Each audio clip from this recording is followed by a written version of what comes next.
greia på nå? Ja, lysrødt, ja. Ok, greit. Ok. Velkommen til en litt annerledes undervisningsøkt. Nå skal vi prøve at dere ser på meg løse og fortelle om et tema på video, I stedet for at jeg gjør det I klasserommet.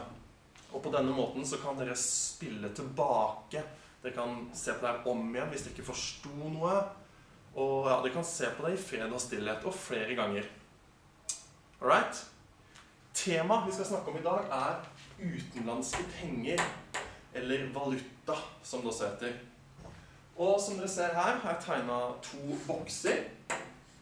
Og dette 2 bokser med det vi kaller valutakurser. Det tenkte jeg å skrive opp. Det heter valutakurser. Dette altså eksempler på valutakurser. Og hva forteller egentlig de valutakursene oss? Det altså en grunn til at jeg har delt I 2 forskjellige bokser. For eksempel her da, vi begynner med denne boksen, som jeg egentlig synes på mange måter mye lettere. For her står det for eksempel at euro, forkortelsen EUR, her står det 7,9215. Og det betyr rett og slett at vi I Norge, vi må betale 7,9215 norske kroner for å få 1 euro. Eller sagt med andre ord, 1 euro lik 7,9215 norske kroner.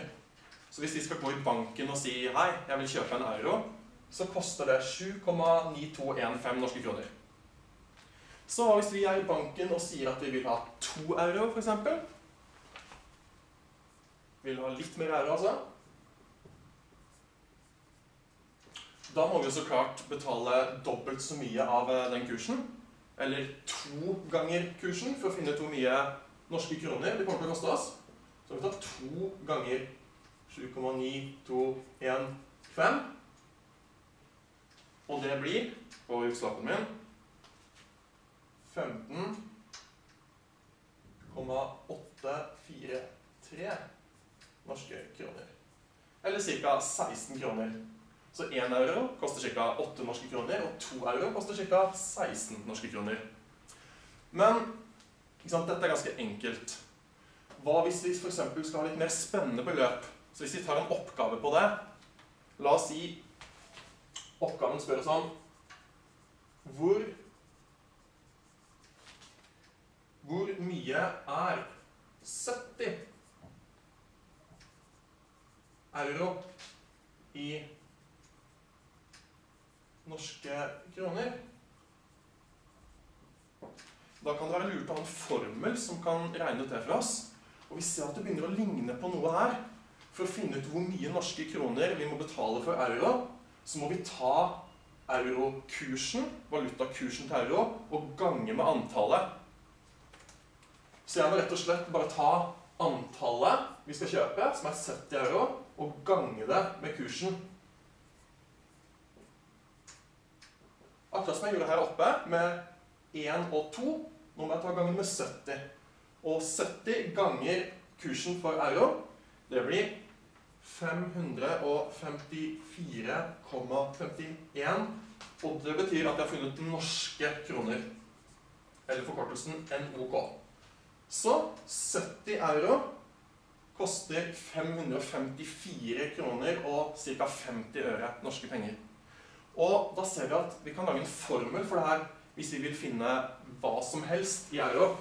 Og den formelen kan vi skrive som antallet euro, som I det tilfellet her var 70, og hvis vi ganger det med kursen, da får vi norske kroner. Og det her funker alltid. Det jo sånn formelen funker. Og den gode nyheten at du trenger ikke å gjøre det med euro, du kan gjøre det med engelske pund og amerikanske dollar. Det eneste du trenger å gjøre å gange antallet engelske dollar eller amerikanske dollar, engelske pund mener jeg, og gange det med den riktige kursen. for å få de norske kronene. Så egentlig ganske enkelt. Det var den boksen. Nå har vi tenkt å se litt mer på denne boksen, som handler litt mer om skandinavisk valuta. Og grunnen til at jeg skiller på disse to boksene er at her så forteller det oss hvor mye 1 euro koster, og hvor mye 1 britisk pund koster. Mens her, siden danske og svenske kroner har ganske lik verdi som norske kroner, så oppgir det ofte som hvor mye koster 100 danske kroner, og hvor mye koster 100 svenske kroner. Igjen, for å ta et eksempel, så betyr det at når kursen for danske kroner er 106,1005, så betyr det at 100 danske kroner, eller DKK, koster 106,1005 norske kroner. Det er det det betyr. Her jobber vi med 100 enheter i stedet for 1 her. Det er derfor jeg liker å skille på det. Hva vil det da si hvor mye koster 200 danske kroner? Det blir da det dobbelte, ikke sant? Og da, det her gjør dere på kalkulator helst. Det får dere få lov til. Og jeg gjør det i hodet. Nei, jeg tuller, jeg gjør det på kalkulator. Og da må vi ta 2 ganger kursen på danske kroner. Vi jobber med danske kroner og denne kursen, ikke sant?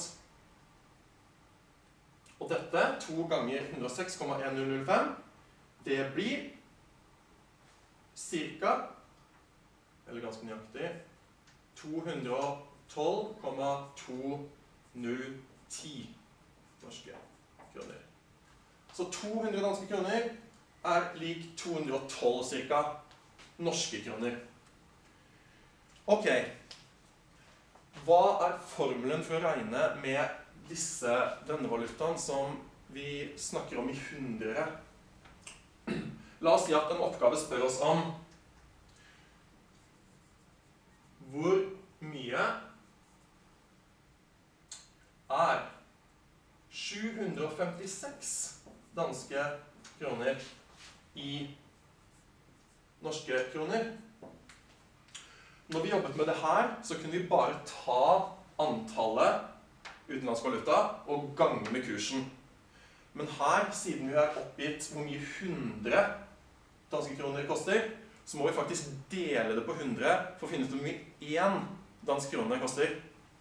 Så vi må faktisk ta antallet danske kroner, 756, så må vi dele det på 100, og så gange med kursen, som er 106,1005. Og hvis vi regner dette på kalkulator, eller i hodet, så får vi 802,12.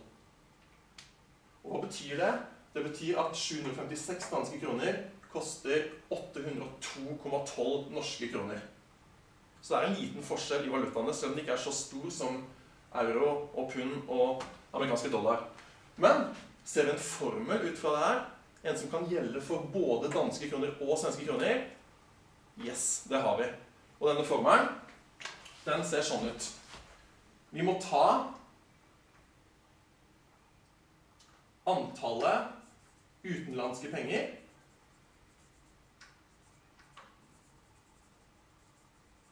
og gange det med kursen, altså kursen for den utenlandske pengene, så må vi dele det på 100.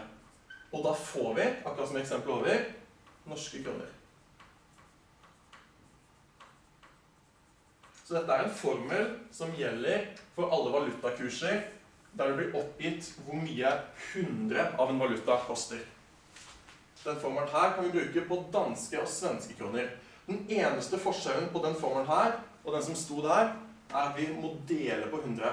Men det er igjen fordi disse enhetene er oppgitt i 100. Ok, hvis noe var uklart, så er det nå bare å spole tilbake og se på nytt. Og hvis dere fortsatt synes det er noe uklart, så kommer jeg til å være i klasserommet og gå rundt og hjelpe dere. Håper dere likte økta. Takk for meg.